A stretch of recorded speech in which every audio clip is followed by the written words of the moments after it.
En 10 500 avant Jésus-Christ, quelque chose de très bizarre s'est produit.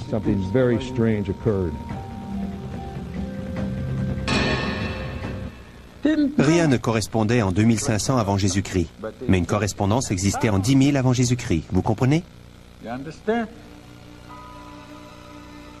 Selon les chercheurs, en 10 500 avant Jésus-Christ, les 3 pyramides de Gizeh étaient alignées sur les étoiles de la constellation d'Orion. Les monuments de Gizeh visaient la constellation d'Orion. Cela ne pouvait être par hasard. Les constructeurs des pyramides doivent avoir travaillé à l'aide de plans conçus au 11e millénaire avant Jésus-Christ, avant que les pyramides n'aient été construites.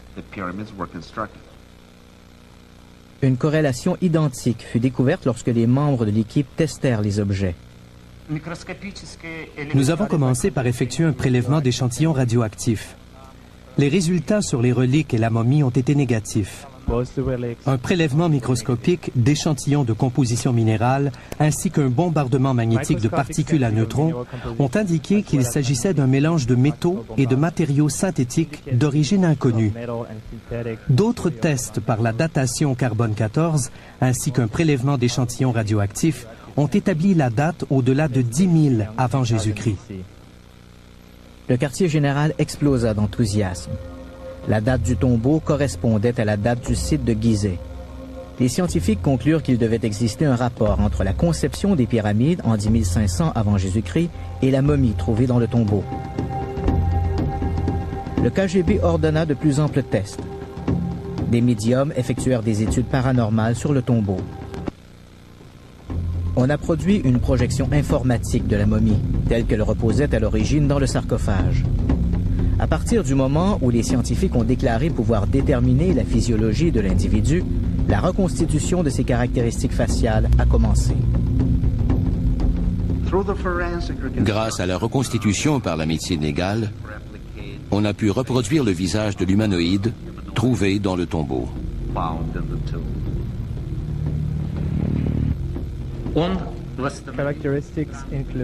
Les caractéristiques incluent un grand crâne, des yeux exceptionnellement grands, un petit menton, une petite bouche, signes visibles de dents, un long cou. L'individu mesurait environ 2 mètres.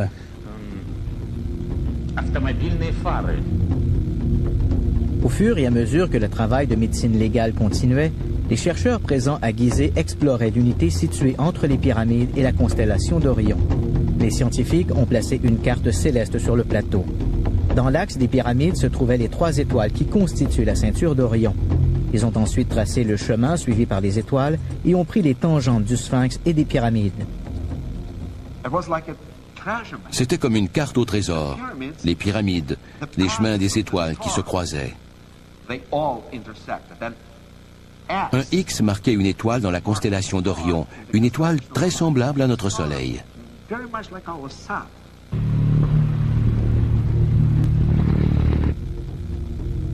Dans les laboratoires de Moscou, la reconstitution faciale touchait à sa fin.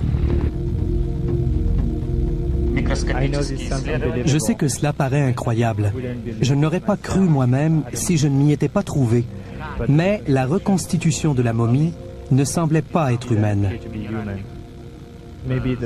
La légende est peut-être vraie. Nous avons peut-être trouvé un extraterrestre dans ce tombeau.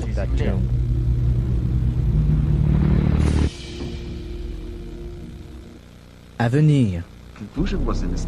La conclusion était inévitable.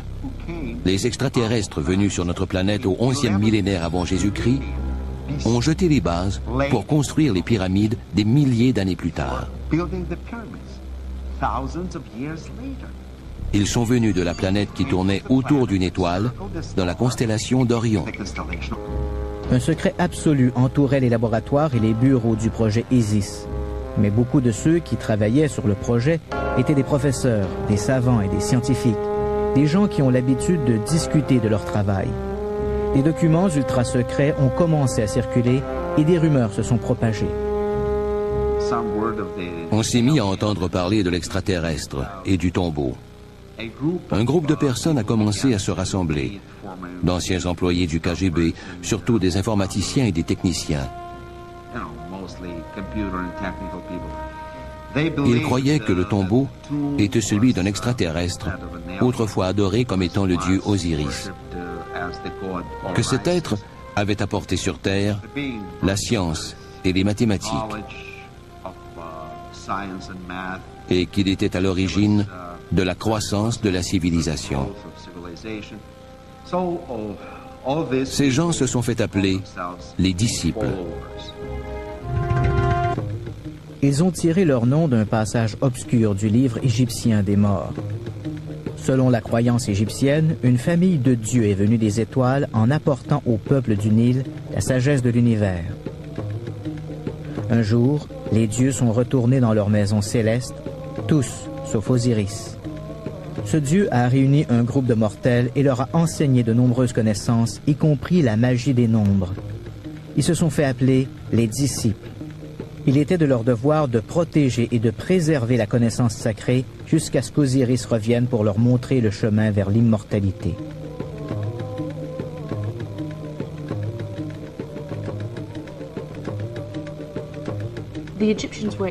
Les Égyptiens étaient d'extraordinaires astronomes parce qu'ils comprenaient, du plus profond de leur être, que les étoiles représentaient la carte qui mènerait au grand dieu Osiris, à la vie après la mort.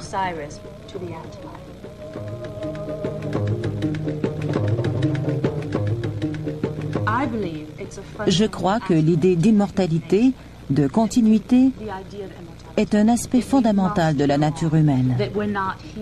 Nous ne sommes pas ici pour y passer 5 minutes avant de mourir. Non, l'être humain doit posséder une dimension de foi. Il doit croire que l'âme, l'esprit, l'essence de l'individu continue son cheminement.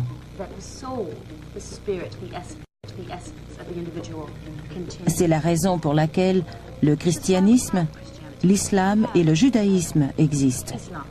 C'était exactement la même chose pour les anciens Égyptiens. Ils croyaient, ils savaient que les âmes étaient immortelles.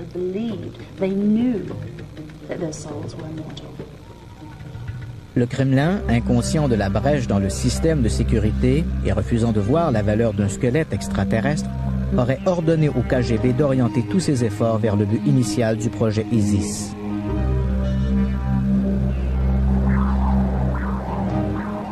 Avec l'aide d'un radar analysant le sol, on put établir une représentation du passage et du tombeau. Rien ne semblait inhabituel. Le radar balaya la zone inférieure.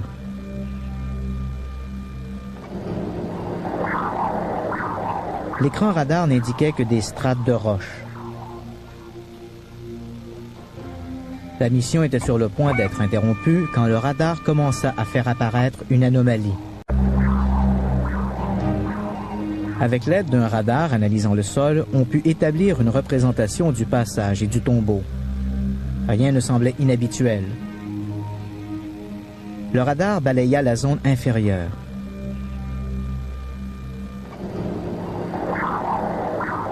L'écran radar n'indiquait que des strates de roches. La mission était sur le point d'être interrompue quand le radar commença à faire apparaître une anomalie. Une légère ombre qui ressemblait à un passage.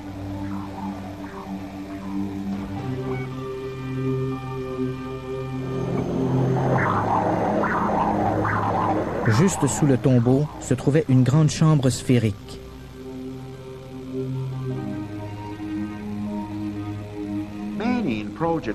Beaucoup de personnes participant au projet ISIS ont cru avoir trouvé la légendaire chambre de connaissances. Apparemment, l'extraterrestre découvert était enterré avec une énorme bibliothèque de connaissances et de données qui provenaient d'une culture extraterrestre avancée. Cela pourrait s'avérer très pertinent du point de vue militaire. Nombreux étaient ceux qui voulaient qu'on ouvre la chambre. Leur argument était basé sur les faits suivants.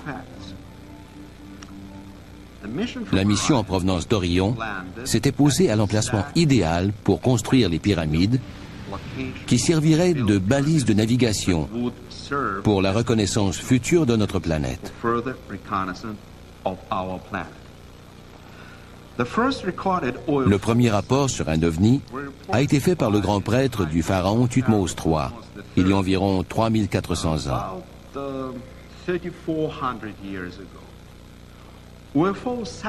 Des témoins ont continué à dire avoir vu des ovnis. Mais le nombre de témoignages s'intensifia quand l'homme obtint la maîtrise des cieux. Au début de l'ère nucléaire, quand l'homme découvrit les secrets du fonctionnement de l'atome, les extraterrestres d'Orion se mirent à observer davantage la Terre, ce qui finit par aboutir à l'incident de Roswell. Il y a une explosion des contacts avec les ovnis.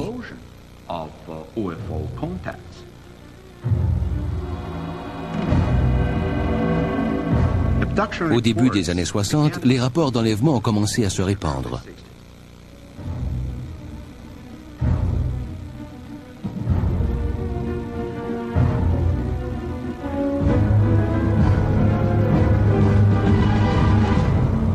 Un modèle a émergé. Presque toutes les personnes enlevées évoquaient un examen physique. Les femmes parlaient d'insertion d'objets, quelque chose ressemblant à l'insémination artificielle. Beaucoup pensaient avoir été de nouveau enlevés et avoir donné naissance à des hybrides extraterrestres.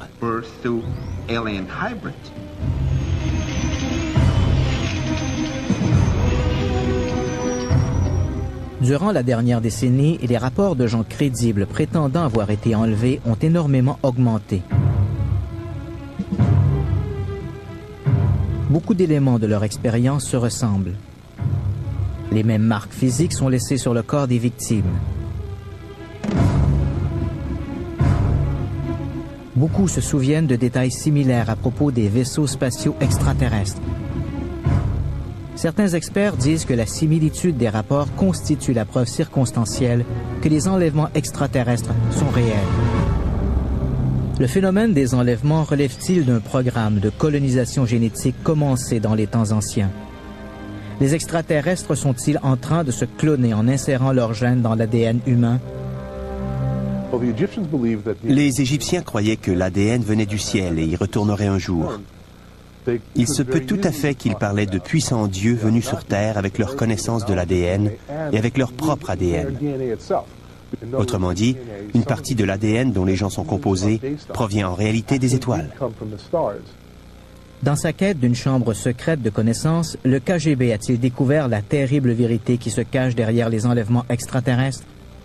Le génie génétique transforme-t-il les êtres humains en une espèce extraterrestre?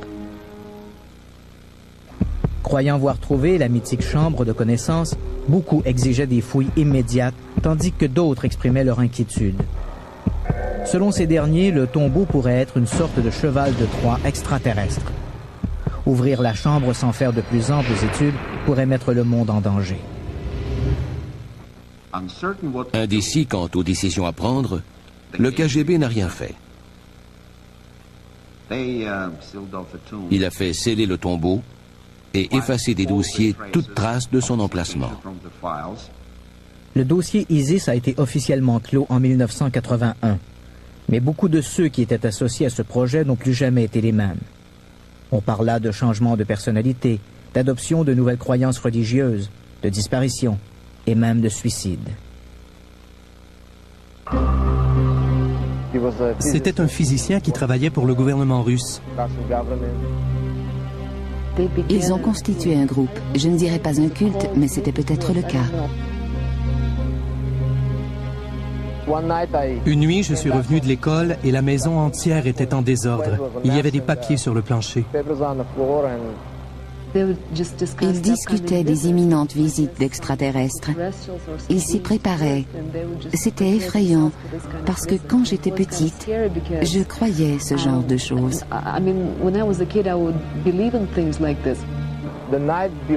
La nuit avant l'événement, il parlait à ma mère et je l'ai entendu dire « Égypte,